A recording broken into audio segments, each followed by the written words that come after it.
साथियों नमस्कार और आप देख रहे हैं कांडी बनारसी में आपका स्वागत है।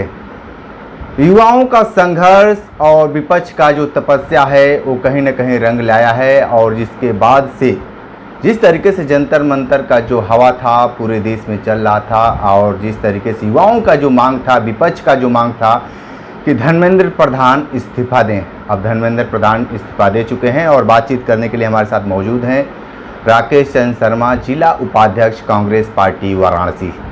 राकेश जी, क्या मानते हैं जिस तरीके से धर्मेंद्र प्रधान ने इस्तीफा दे दिया है? लगातार आप लोग बात भी कर रहे थे और राहुल गांधी जिस तरीके से उनको उठा कर ले जाया गया और छात्रों के ऊपर जिस तरीके से लाठी बरसाया गया, क्या मानते हैं किसकी जीत हुई, किसकी हार हुई? सर्वप्रथम मैं समस्त युवा साथियों को जो इस धरना प्रदर्शन में भागीदार थे उनको उनकी जीत पर हार्दिक शुभकामनाओं और बधाई देता हूँ और साथ ही उनसे ये निवेदन करना है कि भविष्य में यह जो छात्रों की जीत हुई है यह मुद्दा उन तक सीमित नहीं है। क्योंकि हमारी शिक्षा प्रणाली जो है वह कहीं ना कहीं भ्रष्टाचार की भेंट चढ़ गया था। तो और हमें लगता है कि वर्तमान भारत का समूल सिस्टम व्यवस्था जो है कहीं ना कहीं भ्रष्टाचार से ग्रसित है। इसलिए मैं उनसे यह निवेदन भी करूंगा कि भविष्य की लड़ाई को भी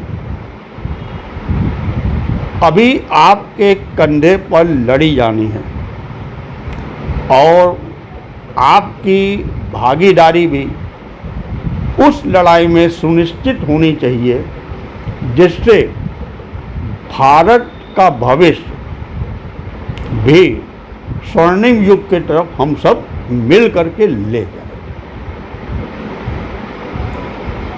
एक बात बताइए कि जिस तरीके से ये हुआ है, आगामी चुनाव में क्या मानते हैं, क्या बदलाव दिख रहा है? जिस तरीके से धर्मेंद्र प्रधान का इस्तीफा और प्रधानमंत्री नरेंद्र मोदी का दो बार सोशल मीडिया पर आकर युवाओं के साथ संवाद करने के प्रयास।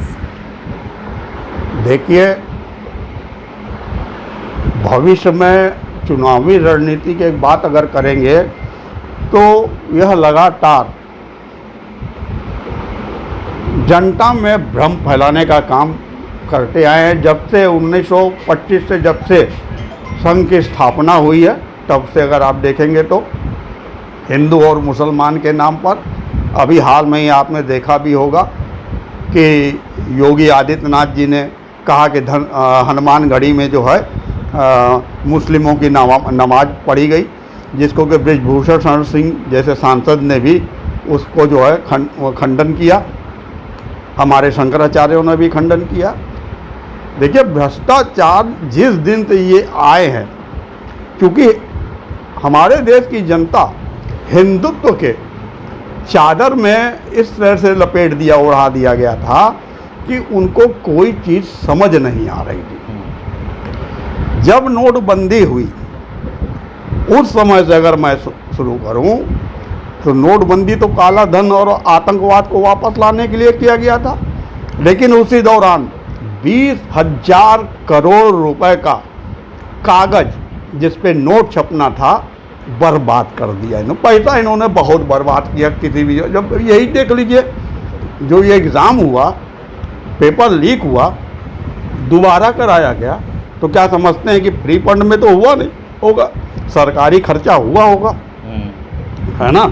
तो ऐसी स्थिति में और पैसे की वहाँ पे भी लूट हुई। और ऐसे में जब राम मंदिर का मुद्दा उठता है वहाँ तक हम चले आए। इस बीच में तमाम घटनाएं हैं भ्रष्टाचार की, लेकिन अब मैं राम मंदिर पर पहुँच रहा हूँ इसलिए कि वहाँ जो चंदा चढ़ावे का जो पैसा था वही गायब है और जांच के नाम पर कोई सेटिस्फैक्ट्री कोई इनका जवाब नहीं है। एसआईटी का गठन इन्हीं के लोग कर रहे हैं, यानी जिसने चोरी की वही जो है जांच भी कर रहा है और वही फैसला भी दे रहा है कि चंपत राय जी नहीं है, फलाने जी नहीं है, छोटे मोटे लोगों को फंसा करके अपनी जो है छवि बनाने का प्रयास किया जा रहा है। मगर ये तय है कि यह सब मुद्दे आगामी चुनाव में को प्रभावित करेंगे। एक बात बताइए कि धर्मेंद्र प्रधान जो इस्तीफा दिए हैं, इसके पीछे कोई साजिश तो नहीं है युवाओं को शांत करने के लिए या विपक्ष को दिखलाने के लिए कि हमने तो, हमारे जो नेता हैं शिक्षा मंत्री, उन्होंने तो इस्तीफा दे दिया है? देखिए, धर्मेंद्र प्रधान का इस्तीफा बहुत बड़ी मजबूरी थी, क्योंकि जो स्वस्फूर्त छात्र वहाँ पे उपस्थित थे, जिन्होंने घेरा जंतर मंतर पर धरना प्रदर्शन कर रखा था, और साथ में नेता विपक्ष हमारे माननीय राहुल गांधी जी ने एक सुर में कहा था कि कोई बातचीत नहीं जब तक धर्मेंद्र प्रधान का इस्तीफा नहीं होता है, जबकि ये देना नहीं चाहते थे। मगर वर्तमान स्थिति ऐसी है कि धर्मेंद्र प्रधान ने इस्तीफा दिया, लेकिन उनकी सामाजिक स्थिति क्या रह जाएगी? जब वो घर जाएंगे तो अड़ोस पड़ोस के लोग इनको चोर ही ना समझेंगे, इससे ज़्यादा कुछ नहीं समझेंगे। जहाँ इनकी बिटिया विदेश में पढ़ रही है, वहाँ के छात्रों ने अपने डीन से इनको हटाने की वहाँ पर मांग हुई है।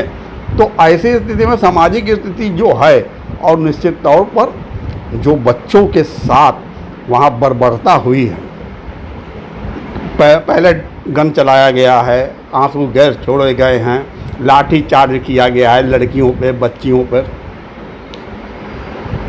उनके अब पीछे अगर देखा जाए तो गृह मंत्रालय है। निश्चित तौर पर राहुल गांधी जी ने कहा भी है कि धर्मेंद्र प्रधान के इस्तीफा से बात नहीं बनेगी।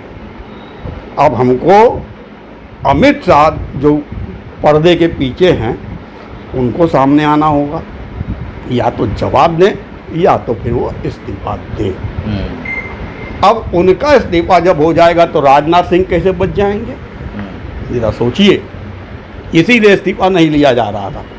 राजनाथ सिंह ने सदन के अंदर झूठ बोला है खड़े होकर कि कोई भी सैनिक हमारा नहीं मरा, और बाद में आ रहा कि 6 मर गए।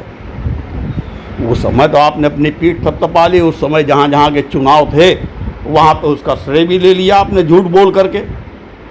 मगर झूठ आप जनता के बीच में बोल रहे हैं, वहाँ तक तो जनता स्वीकार लेती है, मगर सदन के अंदर आप झूठ बोल रहे हैं, यह संवैधानिक रूप से जो है गलत है। और इसलिए राजनाथ सिंह का भी इस्तीफा मांगा जाएगा। तो आप सुन रहे थे जिस तरीके से राकेश चंद्र शर्मा ने सीधे तौर पर ये कहा कि जिस तरीके से रक्षा मंत्री हैं उनसे भी अब इस्तीफा की मांग की जाएगी, क्योंकि जिस तरीके से जो सैनिक शहीद हुए थे उसको सदन में वो झूठ बोला था, और झूठ बोलकर राजनीतिक लाभ उन्होंने लिया। विशेष इंटरव्यू कर रहे थे, तो हमारे साथ बने रही कांडी बनारसी के साथ। नमस्कार।